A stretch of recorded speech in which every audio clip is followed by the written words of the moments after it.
आज उद्योग आणि ज्या प्रजासत्ताक दिनाची आपण वाट बघत आहे ते सगळ्या सोहळ्यामध्ये आपण सगळे सहभागी झालो.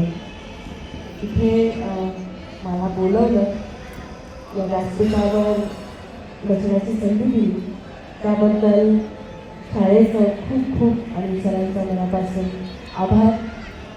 अनेक शाळांमध्ये जाणं होतं. गेली 25 वर्ष सुट्टी आहे महाराष्ट्राच्या वेगवेगळ्या कानाकोपऱ्यात.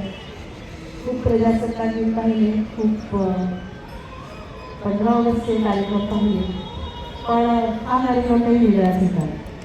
खूपच सुंदर सादरीकरण, विद्यार्थ्यांचा सहभाग, शिक्षकांचा सहभाग, माजी विद्यार्थ्यांचा सहभाग, अत्यंत कल्पकतेने मांडलेल्या गोष्टी आणि खूप विचारपूर्वक केलेली मांडणी. संविधानापासून सुरुवात केली आपण. खूप छोटे आणि छोट्या कलाकारांनी तर खूपच छान सादरीकरण केलं आणि त्याचा जो शेवटचा कार्यक्रम होता तोही अप्रतिम होता, अप्रतिम सुंदर. आज आपण इथे आहोत, आपण इथे का आहोत आणि आपण इथेच का आहोत याचा पण आपण विचार करायला हवा. भारत जेव्हा आपण म्हणतो तेव्हा तो भारत अनुभवला पण पाहिजे.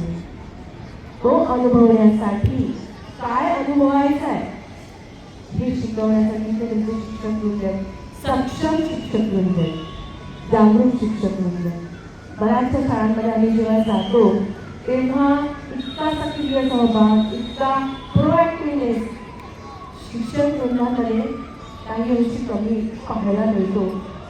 त्यामुळे शिक्षक इतका उत्तम असेल तर विद्यार्थी खरंच उत्तम आहे आणि याची पोचपावती आज आपल्या शाळेच्या सादरीकरणातलं मिळाली. कौतुकास्पद आहे, खूप कौतुक करावं तेवढ्या कमीच आहे. अशी शाळेची प्रगती, शाळेचा विकास आणि शाळेची उन्नती ह्या तिन्ही गोष्टी व्हाव्यात आणि उत्तरोत्तर शाळा आणि विद्यार्थी याचा विकास प्रगतीपथावर लागावा एवढं बोलून मी माझ्या वाणीला विराम देते. धन्यवाद.